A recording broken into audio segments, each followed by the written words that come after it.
तो स्वागत है दोस्तों आपका हमारे चैनल ट्रांसपोर्ट गुरुजी में। और जैसा कि आप लोगों को पता है कि हमारा चैनल ट्रांसपोर्ट गुरुजी यूट्यूब पे लॉजिस्टिक और ट्रांसपोर्टेशन का बिजनेस चैनल है, जहां पे मैं आपको हमेशा कुछ नई बातें बताता हूं। दोस्तों आज जो है हमारा वीडियो का दूसरा पार्ट है ट्रक लोन से रिलेटेड। मैंने पहले पार्ट में आपको बताया था नए ट्रक के लोन के बारे में। आज मैं आपको बताने वाला हूं सेकेंड हैंड ट्रक के लोन के बारे में कि सेकेंड हैंड अगर आपको ट्रक लेना है तो उसका लोन का क्या प्रोसेस होता है, किस तरह से लोन होता है, क्या उस पे भी कोई जीरो डाउन पेमेंट का कोई लोन का तरीका है जिससे कि आपको लोन मिल सके, बैंक क्या डायरेक्ट उस पे लोन करती है या फिर उसका कोई और तरीका है लोन करने का।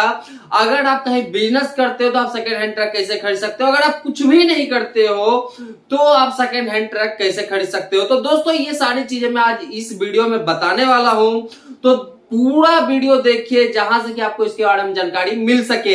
इसके साथ ही दोस्तों इसके बाद का जो है हम दो पार्ट और लेकर के आएंगे इसका, जहां पे कि मैं आपको बैंक के थ्रू बताऊंगा कि किस तरह से आप बैंक के थ्रू अप्लाई कर सकते हैं लोन को और वहां पे आपको क्या क्या करना होता है। तो इस वीडियो में हम सबसे पहले बात करते हैं सेकेंड हैंड ट्रक लोन के बारे में कि दोस्तों अगर आपको सेकेंड हैंड ट्रक लोन लेना है तो इसमें सबसे पहला चीज जो है वो आपको ध्यान रखना है कि जिससे भी आप सेकेंड हैंड ट्रक लोन लेना चाहते हैं या फिर लेते हैं तो उसका सारा जो पेपर है ट्रक का वो वैलिड होना चाहिए। ध्यान रखिए उसके सारे पेपर जितने भी उस ट्रक के पेपर्स होते हैं वो सबके सब वैलिड होने चाहिए। तो उसके बाद आपको ट्रक पे लोन लेने में थोड़ा ज्यादा आसानी हो जाता है। अगर किसी पेपर में कोई प्रॉब्लम होता है तो इस कंडीशन में लोन अप्रूव होने के जो चांसेस होते हैं, जो लोन देने वाला होता है तो उसका चांसेस कम हो जाता है कि वो आपको लोन अप्रूव कर सके, वो आपको लोन दे सके। तो सबसे पहला नंबर आपको ये ध्यान रखना है।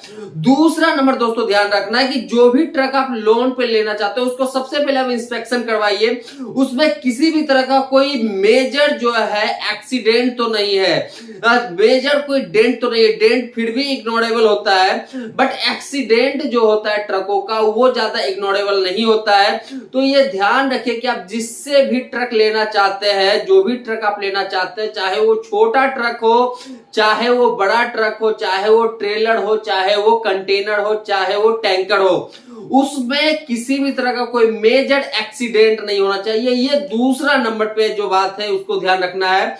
तीसरे नंबर पर आप आते हैं दोस्तों, इसमें भी जो मैंने आपको पहले वीडियो में बताया था कि यहाँ पे भी आपको तीनों तरह से लोन ले सकते हैं सेकेंड हैंड पे, बट यहाँ पे सरकारी बैंक ना के बराबर लोन करती है सेकेंड हैंड ट्रकों पे। तो आपको जाना पड़ेगा फाइनेंसर के थ्रू या फिर किसी बैंक के थ्रू।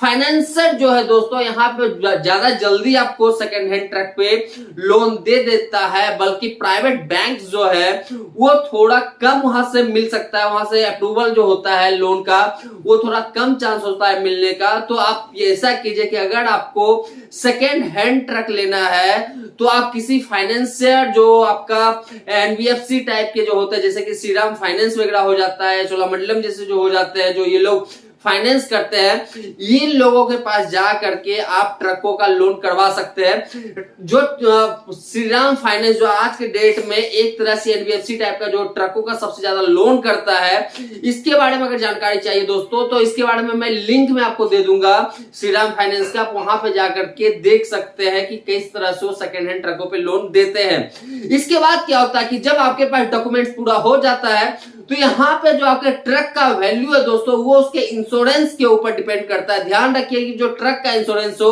वो वैलिड होना चाहिए, और जो ट्रक का इंश्योरेंस होता है आपका उस पे 70%, 80%, 90% तक जो है लोन आपको दिया जाता है। डिपेंड करता है जिस भी एनबीएफसी के थ्रू आप जाते हैं उसका रिलेशन आपके साथ कैसा है। अगर पहले भी आपने सेकेंड हैंड ट्रक उनके साथ लोन करवाया है तो वहां पे आपको ज्यादा लोन मिल जाता है। बट वहीं पे हम बात करते हैं दूसरे जो प्राइवेट बैंक है, वहां पे थोड़ा आपको ज्यादा माथापैची करने की जरूरत होती है, बट अगर वो उन्होंने अप्रूव कर दिया तो बैंक के थ्रू भी आपको जो है लोन मिल जाता है। प्रोसेस क्या है दोस्तों वो भी हम थोड़ा सा बता देते हैं। कोई भी अप्लाई करते हो आप सेकेंड हैंड ट्रक के लिए, लोन वगैरह के लिए, तो सबसे पहले क्या होता है आपके ट्रक का वेरिफिकेशन किया जाता है। जो एनबीएफसी वगैरह होते हैं जो आपके ट्रक पे लोन देते हैं, जो आपको पैसा देते हैं, वो सबसे पहले आपके ट्रक का वेरिफिकेशन करेंगे कि जो ट्रक के अगेंस्ट में मैं पैसा दे रहा हूं, वो ट्रक का कंडीशन क्या है, उसके डॉक्यूमेंट का कंडीशन क्या है, क्या उस ट्रक के अगेंस्ट में कोई लीगली तो कुछ नहीं चल रहा है मार्केट के अंदर, किसी तरह का किसी आरटीओ के साथ कोई केस तो नहीं चल रहा है। तो इसमें बहुत सारी चीजें जो है वो लोग पहले छानबीन करते हैं, पहले उस सारी चीजों को चेक करते हैं। इसके लिए एनबीएफसी वगैरह जो है वो खुद भी करते हैं या फिर किसी थर्ड पार्टी जो कंपनी होती है उनको वो सारे डॉक्यूमेंट देते हैं, और उसका बंदा फिर आपके जो ट्रक आप लेना चाहते हो उसका जाकर के वेरिफिकेशन करता है, और सारे वेरिफिकेशन करने के बाद डॉक्यूमेंट्स तैयार करके फिर वह फाइनेंशियल कंपनी को देता है, जिसपे कि लोन अप्रूवल दिया जाता है। एक सिंपल भाषा में हम समझते हैं इसको, अगर ये समझ में नहीं आया तो, अगर आप कोई घर फ्लैट वगैरह आप लोन पे लेते हो तो आप जब बैंक को अप्लाई करते हो, बैंक क्या करता है, पहले उस घर का एक वेरिफिकेशन करवाता है, एक वैल्यूएशन करवाता है, एक इंस्पेक्शन करवाता है कि एक्चुअल में जो घर पे मैं पैसा दे रहा हूं क्या वो लीगल है, उसका एरिया कैसा है, घर का स्थिति कैसा है, क्या जिस तरह का वो बना हुआ है घर, क्या उस पर लोन दिया जा सकता है। तो बहुत सारी चीजें होती है जिसको देख करके बैंक आपको घर या फिर प्रॉपर्टी के थ्रू के अगेंस्ट में लोन देता है। तो यहाँ पे भी वही कंडीशन आता है कि जब आप किसी गाड़ी के लिए लोन लेते हो और गाड़ी का इंस्पेक्शन होता है, उसके डॉक्यूमेंट का इंस्पेक्शन होता है, तो उसमें बहुत सारी चीजें होती है जिसको देख करके लोन दिया जाता है। तो वो सारी चीजों को आपको जानना जरूरी होगा। सबसे पहला नंबर, आप जो भी डॉक्यूमेंट्स आता है इसको वेरिफिकेशन करने के लिए सीधा सा तरीका है, एम परिवहन नाम का एक एप्लीकेशन आता है, उसको डाउनलोड कीजिए। वो गवर्नमेंट का एप्लीकेशन होता है, इंडियन गवर्नमेंट का एप्लीकेशन है। वहां पे आप गाड़ी का नंबर डालिए, उसके सारे डिटेल्स आपके पास दिख जाएंगे। आपके सामने जो डॉक्यूमेंट्स है उसको एक बार चेक कीजिए कि इसमें जो डिटेल्स दिख रहा है गवर्नमेंट के साइट पे, क्या वो डॉक्यूमेंट्स आपके हाथ में है या फिर डुप्लीकेट बनाया गया है। आज के डेट में यहाँ पे भी बहुत सारे फ्रॉड होते हैं, तो इस पे भी आपको ध्यान देना होगा कि जो ट्रक आप लोन पे ले रहे हो, जिसमें कि लोन करवा रहे हो, उसका सारा डॉक्यूमेंट एज एक्चुअल है या नहीं, ओरिजिनल है या नहीं, किसी तरह का तो फेक नहीं है। इसको वेरिफिकेशन करने के लिए आप एम परिवहन का यूज कर सकते हो। इसके साथ ही दोस्तों आज के डेट में बहुत सारे से ट्रक सेल जैसी जो कंपनी जो वो भी है इंडिया के अंदर, बहुत सारे हैं। तो आप वहां पे भी जाकर के सेकेंड हैंड ट्रक खरीद सकते हो। वहां से आप ट्रक खरीदने के बाद आपको यही होगा कि थोड़ा सा आपको वहां पे पैसा एक्स्ट्रा देना पड़ता है, बट वहां पे जो ये सारे चक्कर है, ये सारे चक्कर से आप बच जाते हो, लीगली टर्म से बच जाते हो। यहाँ पे जो जिसके यहाँ से आप ट्रक खरीद रहे हो, जिस कंपनी से आप ट्रक खरीद रहे हो, जो सेकेंड हैंड ट्रक बेचती है, वो थोड़ा आपके लोन में ज्यादा हेल्प कर देता है। इसके अलावा सेकेंड हैंड ट्रक के लिए ऑक्शन वगैरह भी होते हैं बहुत सारे, चाहे वो बैंक हो, चाहे वो एनबीएफसी वगैरह जो है, वो ट्रकों का ये आपका जो है ऑक्शन करवाते हैं, नीलामी करवाते हैं। जैसे कि कोई ट्रक लिया है और वो अपना ईएमआई पेड नहीं कर पाए, तो जितना ईएमआई उसका बचा होता है उसी के हिसाब से ट्रक का नीलामी किया जाता है। तो आप इसमें भी पार्टिसिपेट कर सकते हो। और यहाँ पे सबसे अच्छी बात यह होती है कि यहाँ पे आपको ज्यादा सरदर्द करने की जरूरत नहीं होती है, क्योंकि फाइनेंसर सामने आपके पास बैठा हुआ है। आप पैसा दीजिए, वहीं पे आपका सब कुछ निपटारा हो जाएगा। वहीं पे लोन जो करवाना होगा लोन हो सकता है, आप पूरा पैसा भी दे करके वहां से परचेज कर सकते हो।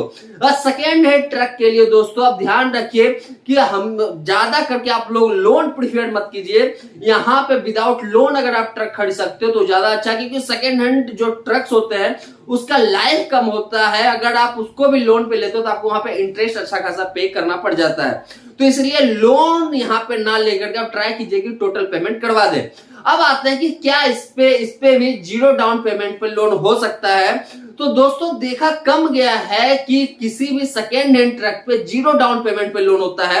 ऐसा हो सकता है कि आपको 4%, 5% एटलीस्ट आपको पेमेंट करना पड़ेगा, बाकी पे आपको लोन हो सकता है। बस वो भी उस कंडीशन में होता है कि जहां से आप जिस एनबीएफसी के थ्रू आप लोन करवा रहे हो उसके साथ आपका रिलेशन अच्छा हो, बहुत अच्छा रिलेशन हो, आपने पहले उससे 10, 15, 20, 50 गाड़ी आपने फाइनेंस करवा रखा है, तो उस कंडीशन में हो सकता है कि वो आपको 4-5% के डाउन पेमेंट पे लोन करके दे दे, क्योंकि उसके पास क्रेडिट स्कोर जो आपका है, जिसके कारण कि मैं पहले वाले वीडियो में बात किया था, सिविल स्कोर वो अच्छा है। उसका अपना भी सिविल स्कोर होता है, बैंक का सिविल स्कोर होता है, उसका अपना सिविल स्कोर होता है। तो उसका जो सिविल स्कोर है वो अच्छा है आपके लिए, तो वहां पे आपको जो है थोड़ा सा कम डाउन पेमेंट पे भी आप सेकेंड हैंड ट्रक लोन पे ले सकते हो। अब बात करते हैं कि अगर आप कुछ नहीं करते हो तो फिर आपको सेकेंड हैंड ट्रक जो है लोन पे कैसे मिलेगा।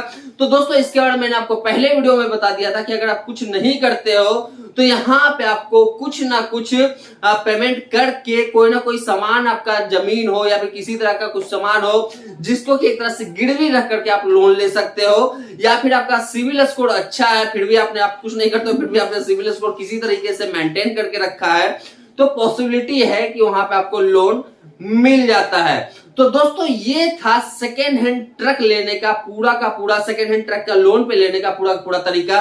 लेकिन दोस्तों एक चीज हमेशा याद रखिए कि अगर आप सेकेंड हैंड ट्रक लोन पे लेते हैं तो कंडीशन हमेशा चेक कर लीजिए, किसी तरह का कोई लीगली इसमें प्रॉब्लम तो नहीं है ये भी चेक कर लीजिए, क्योंकि आज के डेट में फ्रॉड्स इस इंडस्ट्री में बहुत सारे होते हैं सेकेंड हैंड ट्रक के मामले में। तो उससे बचने के लिए एक बार इसका वेरिफिकेशन जरूर करवाइए, खुद भी वेरीफाई कीजिए, हो सकता है तो अपने नियरेस्ट जो आपका आरटीओ है वहां पे जाकर के चेक करवाइए, तो इससे भी आपको बहुत सारी चीजें जो है पता चल सकता है। तो दोस्तों आज के लिए था इतना ही, हम मिलते हैं अपने नए वीडियो में फिर से कुछ नए डिटेल्स के साथ, तब तक के लिए धन्यवाद।